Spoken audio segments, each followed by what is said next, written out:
E aí, pessoal, vamos analisar esporte comigo? E no vídeo de hoje a gente vai falar um pouco sobre a maior transferência da história do futebol brasileiro, o Gerson, ex-jogador do Flamengo e agora ex-jogador do Zenit, que voltou para o Brasil e agora vai jogar o futebol brasileiro, né? Jogar essa temporada de 2026 no Cruzeiro. A gente vai falar um pouco sobre as nuances dessa negociação, as escolhas do Gerson, né, que são um pouco duvidosas nesse momento da carreira dele, e o que talvez tenha motivado essa volta dele, essa repatriação por parte do Cruzeiro, que assim se mostrou muito incentivado a contratar ele, a torcida gostou muito da contratação, teve um esforço muito grande do empresário dele, do pai dele, no caso o Marcão, para trazer ele de volta para o Brasil. E eu acredito que o Gerson seja um dos melhores meio-campistas do futebol brasileiro, né? Disparado, ele já mostrou que tem essa qualidade, podendo desequilibrar alguns jogos até difíceis, né? E assim, o Cruzeiro ganha muito com essa volta dele ao Brasil.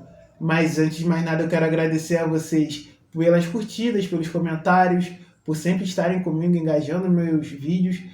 Quero agradecer muito nesse momento também aos seguidores das outras redes sociais que vem me ajudando também, cada vez mais crescendo, me incentivando a continuar postando vídeos. E assim, também peço para você ativar o sino para receber notificação quando eu postar vídeos. Peço para continuar compartilhando, continuar curtindo, que assim vai crescer cada vez mais meu canal e a gente alcançar novos caminhos, novos ares, novas pessoas. E sem mais delongas, vamos para o vídeo após a vinheta.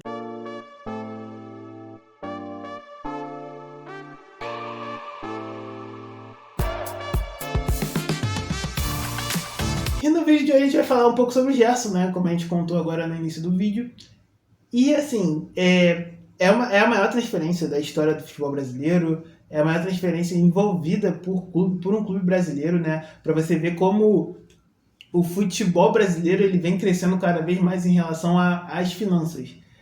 Cada vez mais agora também com a abertura da SAF, né? Igual o Cruzeiro, ele é comandado por uma SAF, do Pedrinho Lourenço, e assim, o Cruzeiro ter esse poder aquisitivo de trazer um jogador da Europa, tirar um jogador que saiu há 6 meses atrás do futebol brasileiro, trazer esse jogador de volta para o Brasil e assim pagando um valor ali altíssimo de 27 milhões de euros, é algo bem assim gratificante para o torcedor cruzeirense que viu seu time quase definhar realmente há 4 anos atrás, 3 anos atrás. O Cruzeiro batia na Série B e, tipo assim, batia na Série B sem saber se voltava. E por muito tempo se viu o Cruzeiro lutando até para não cair para a Série C. Então, assim, foi um dos momentos mais tristes da história do clube Cruzeiro, que era um clube que nunca tinha caído de divisão, um clube que viveu muitas glórias, é bicampeão da Libertadores, por exemplo. E, assim, foi um clube que se machucou bastante nesse processo de reviver, né, as glórias do passado, como vem revivendo a partir da última temporada. Conseguiu chegar em terceiro lugar no Campeonato Brasileiro, agora consegue a maior contratação da história do futebol brasileiro, a maior contratação do clube, e esse 2026 promete muito, até porque já trouxe o Tite para ser seu treinador, e agora tem o Gerson, que é um velho conhecido do Tite, dos tempos de Flamengo também, e o time já é muito forte, né? A posição do Cruzeiro no Campeonato Brasileiro de 2025 fala por si só. Lutou até o final, ali até, se a gente puder falar ali, até ali faltando 5 rodadas para acabar o campeonato, o Cruzeiro estava na disputa, estava na briga pelo título, mas claro que teve alguns momentos ali bem ruins em relação à inconstância, né, no final da temporada ali, como os empates contra times bem mais fracos, times que lutavam para não cair. Então isso causou um peso. O Cruzeiro foi o único time, por exemplo, que não perdeu para o Flamengo no Campeonato Brasileiro. É gratificante, o Flamengo ganhou de todo mundo, e pelo menos uma vez no campeonato, e o Cruzeiro ele não perdeu nenhum dos jogos, ganhou em Minas Gerais e empatou no Rio de Janeiro. E assim, foi um dos melhores times na campanha contra o Big 6 ali, né? Os G6. né? No G6 ali, nos times, nos confrontos diretos, foi o melhor time. Realmente pecou bastante nos confrontos contra times um pouco mais fracos. Por exemplo, empatou contra o Fortaleza, faltando algumas rodadas para acabar o campeonato. Teve algumas derrotas, alguns percalços durante a temporada, empatou com o Juventude, por exemplo, também. Então, assim, sofreu bastante nesses tipos de jogos, assim, um pouco mais, entre aspas, tranquilos. E agora, falando da transferência do Gerson, é uma transferência que tem, uma certa polêmica envolvida, né? Até porque a gente precisa trazer um pouco, retroceder um pouco na lembrança, tudo que aconteceu para o Gerson sair do Flamengo e ele ir para a Rússia, que é um lugar meio super desconhecido nesse momento do futebol, né, europeu. Tipo, não é nem um dos lugares que é visto bastante pelos torcedores brasileiros ou torcedores europeus nesse momento, até por causa da guerra. E volta para o Brasil em menos de 6 meses, né? Assim, é um jogador que experimentou a Europa já 3 vezes e não consegue mais continuar, não consegue ter uma performance boa lá. Vamos falar sobre esse processo da venda do Gerson por parte do Flamengo para o Zenit. A polêmica que gira em torno dessa transição, né, absurda, dessas duas transições, é porque assim, o Gerson ele era ídolo do Flamengo, né?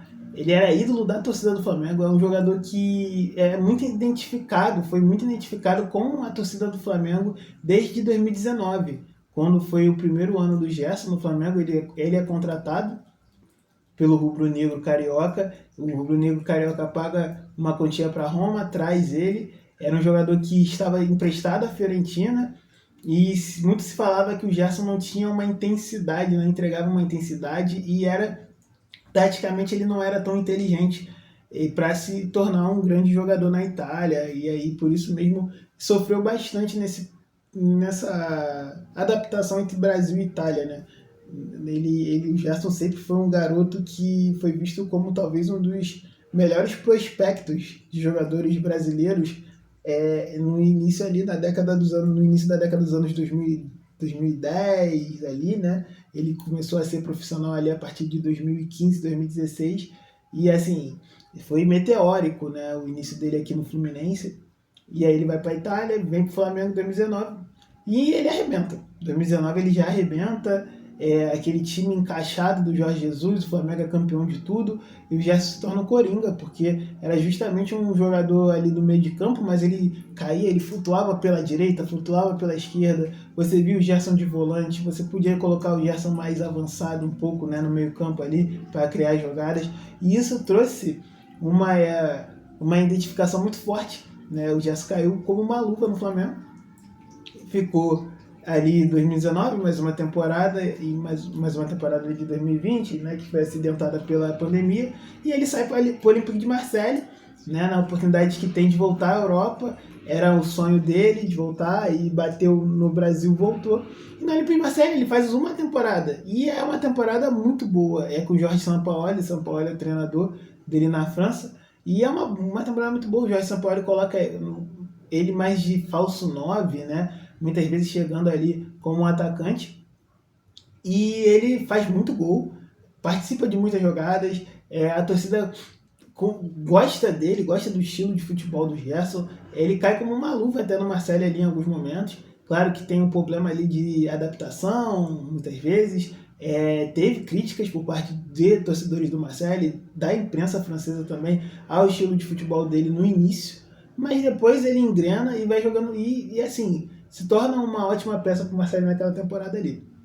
Porém, né, tem a troca do treinador. O Jorge Sampaoli não fica. O Jorge Sampaoli tem algumas desavenças com a diretoria do Marseille. O Marseille consegue ser segundo colocado naquela temporada. O Sampaoli tem algumas desavenças ali com o Marseille e ele sai para a entrada do Igor Tudor. E aí que é o problema do Gerson na França, porque o Tudor é um cara que queria mais intensidade. O Tudor entende futebol de uma forma mais intensa, ele gosta de um time com alta pressão, e o Gerson não entregava muito para o sistema que o Tudor queria, e aí ele começou a se ver escanteado, o Tudor não colocando ele para os jogos importantes. Era a temporada de Liga dos Campeões, era um sonho do Gerson disputar a Liga dos Campeões e era a oportunidade que ele tinha ali naquele momento.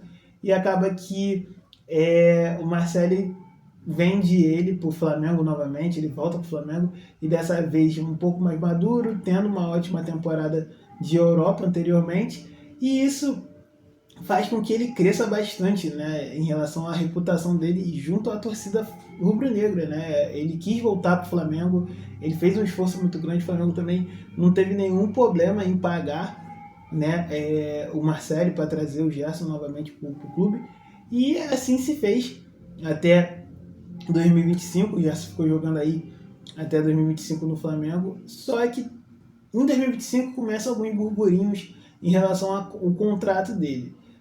O Gerson, ele vinha jogando muito bem, a seleção começou a convocar ele, né, o Ancelotti, depois da troca, até antes da troca de treinador, o Dorival já convocava o Gerson para a seleção, ele vinha jogando muito bem, ele vinha tendo um espaço maravilhoso.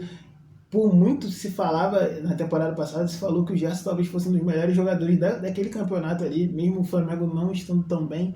E assim, nesse início de 2025, o Gerson herdou a braçadeira de capitão do time, né? Quando o Bruno Henrique não estava jogando, aí era Gerson o segundo, e ali tinha o Arrascaeta vindo em terceiro.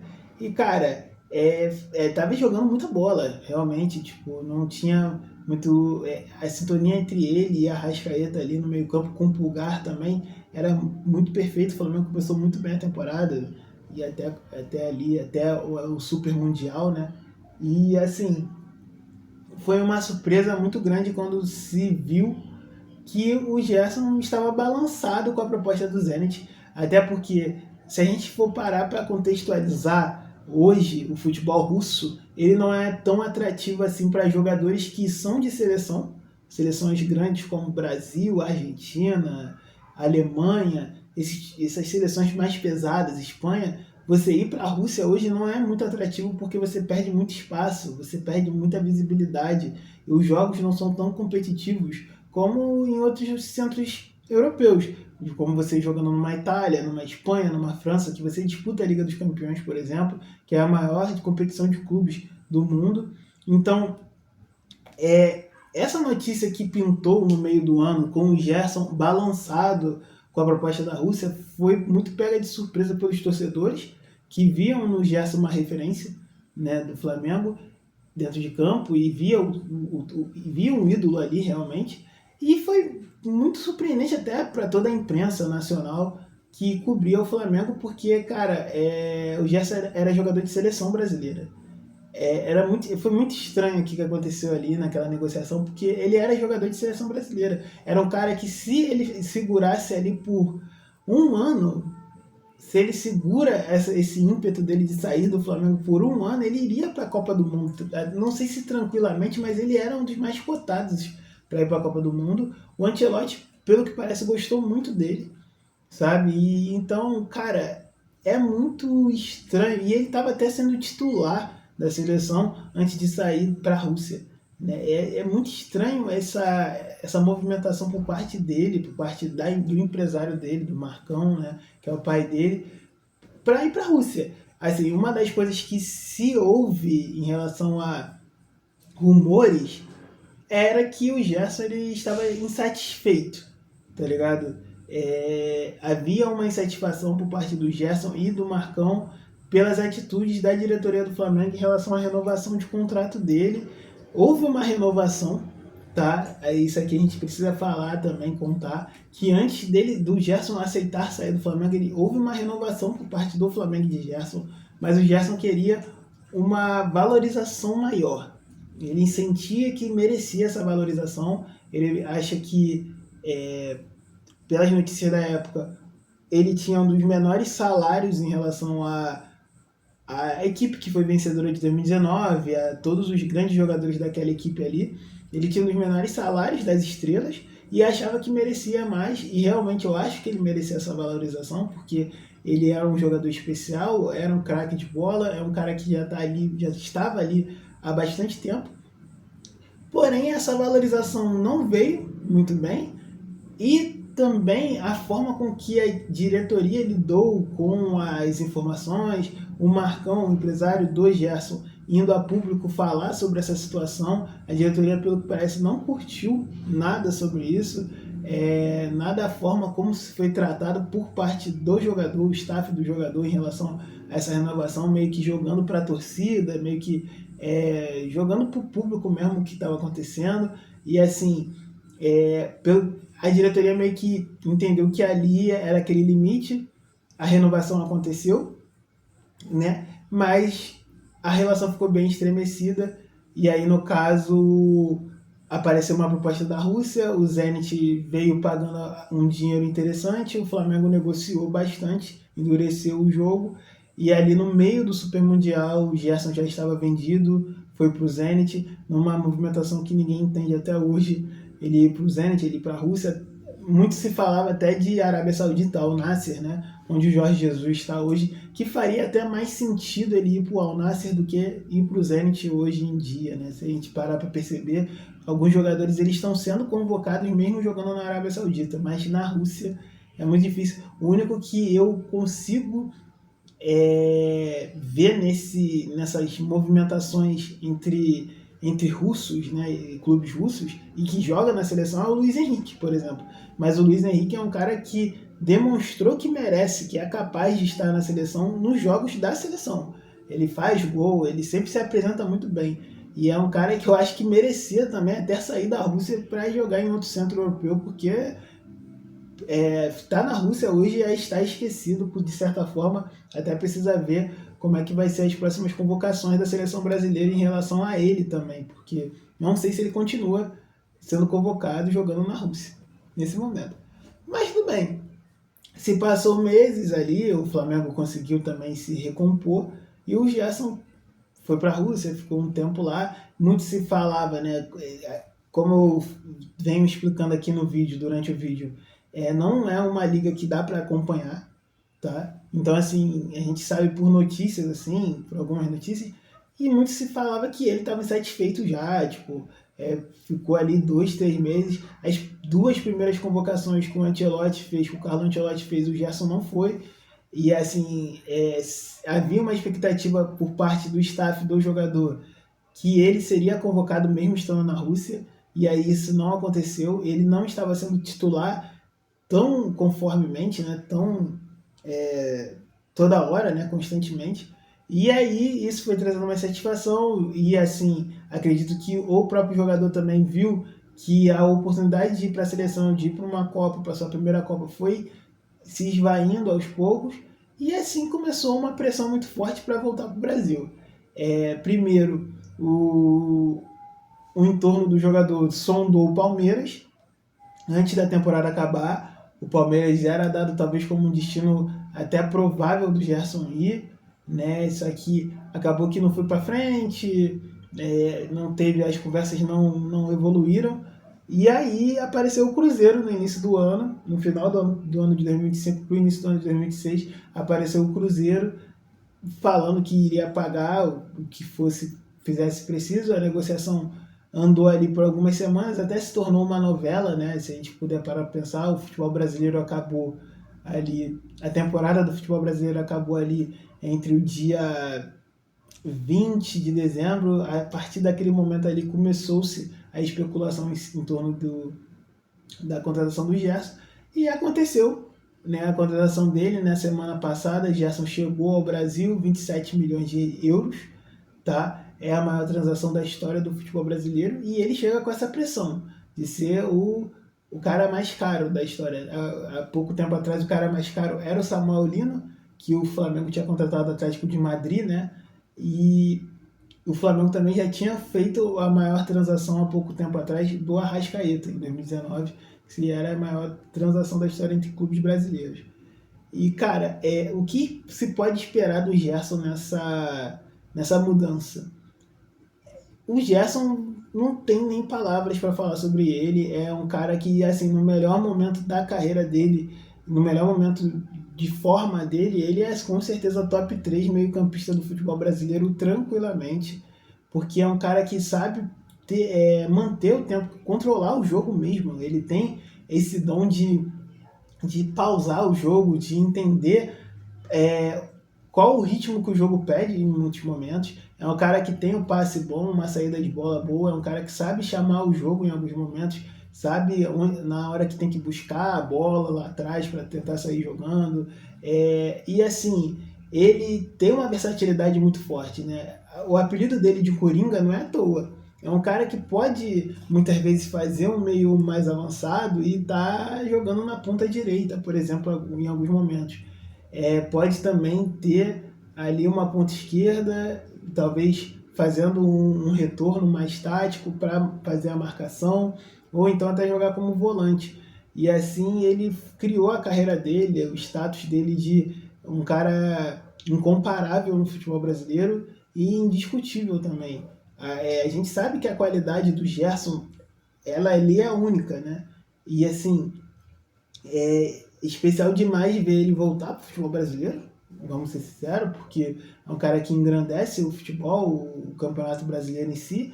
É um cara também que traz uma qualidade muito boa para o Cruzeiro em si. É um cara que com certeza ele já chega como titular absoluto, né, num Cruzeiro que já é muito bom. E o meio campo do Cruzeiro ele é muito forte. Se a gente for parar para ver, tem Lucas Silva, tem Matheus Henrique, a gente tem Matheus Pereira, agora tem o Gerson, a gente já tem o Wanderson, então assim, tem o Christian. Então é um time que, cara, é muito perigoso, é um time muito perigoso. Se o Tite conseguir trazer o melhor desses jogadores, desse conjunto, trazer uma consistência tática que a gente conhece, que a gente sabe que o Tite faz, né? Se a torcida também é uma coisa que eu acho que vai ser muito importante para o Cruzeiro nesse momento, é a paciência por parte da torcida, porque vai ser um treinador novo. A ideia de jogo do Tite não é a mesma que do Leonardo Jardim. Claro que a gente tem algumas coisas parecidas em relação à questão da pressão, relacionado a você ter a bola, gostar de ter a bola. Isso é realmente interessante por parte do Tite, mas o Tite ele não é um cara que vai se expor muito e tentar fazer jogos muito, muito ofensivos. Isso aqui tem que ser dito. O Tite é um cara um pouco mais, não pragmático, mas cauteloso realmente em relação ao jogo ofensivo. Ele é um pouco, você vê que muitos do time dele são times que fazem 1-0, ali 2-0, fazem o arroz com feijão realmente, e esse arroz com feijão em muitos campeonatos são suficientes para você ganhar títulos, igual a gente já viu o Tite ser campeão brasileiro com essa cautela, com um time bem postado e equilibrado, sabe? Sem muitos exageros. Ele foi campeão, bicampeão com o Corinthians, assim, jogando essa bola. E assim, em alguns momentos o Corinthians se mostrou um bom time, um time vistoso de se ver, sabe? Mas também o Tite não conseguiu, por exemplo, fazer o Flamengo jogar. Um Flamengo que se a gente for parar para ver ali nível a nível, o Flamengo é um pouco melhor que o Cruzeiro, mas a situação do Tite em relação ao Flamengo talvez seja até um pouco parecida em relação ao Cruzeiro nesse momento. É um time gigantesco, com uma massa associativa muito boa, grande a torcida é numerosa no caso, e tem um time forte. Já tem um time forte nas mãos, não é um time que o Tite vai ter que montar. É claro que ele vai trazer algumas peças, igual como já trouxe o Gerson, ele tem ali alguns caras que são conhecidos dele, até o Fagner, por exemplo, é um cara que histórico na história do Corinthians em si, o Tite conhece muito bem o Fagner, levou ele para a Copa do Mundo. Tem o Cássio também, que é outro super conhecido do Tite também na época de Corinthians, agora tem o Gerson. Então assim, você tem alguns jogadores, tem o Fabrício Bruno também, que foi treinado por ele no Flamengo. Você tem alguns jogadores ali que o próprio Tite já conhece, já sabe as suas nuances e que pode assim trazer esse espírito, né? Essa tática, esse conhecimento tático que ele tem bastante para o Cruzeiro. Acredito também que ele esteja com sangue nos olhos, né?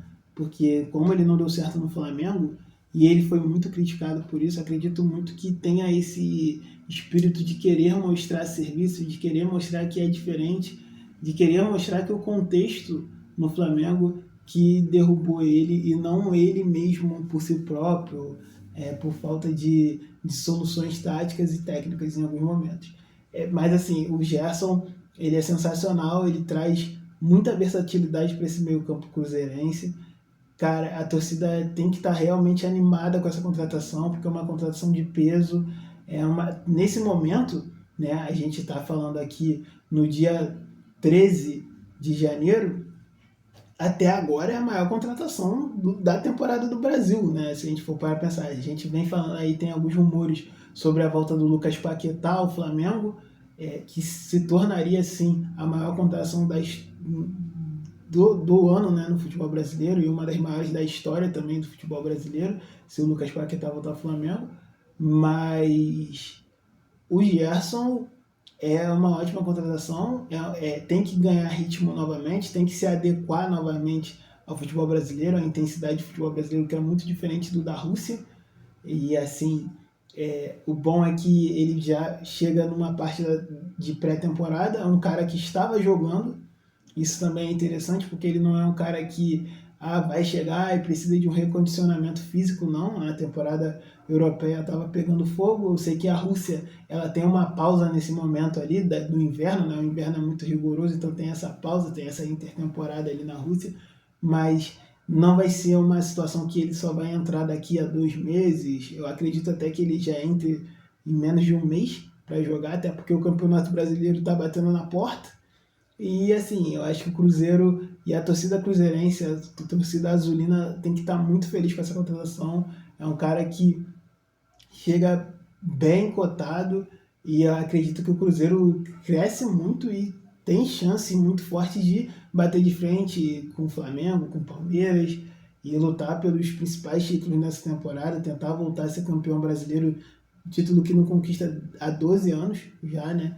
Vai fazer 12 anos agora em 2026, e que pode quebrar esse tabu aí também, uma Libertadores, quem sabe a Libertadores não vem desde 1997, então aí a gente já vai para 30 anos quase sem o título de Libertadores, que seria muito importante para o Cruzeiro ser tricampeão da Libertadores e assim disputar os principais títulos da temporada em si, né? Mas o que você acha da contratação do Cruzeiro, do Gerson? O que você acha que o Tite, como o Tite pode montar esse Cruzeiro, né, com tantas opções, com um meio-campo tão forte como esse? Deixe a sua opinião, deixe seu like, compartilhe com os amigos, ative o sininho para não perder nenhum vídeo, tá? E se você ficou até aqui, muito obrigado.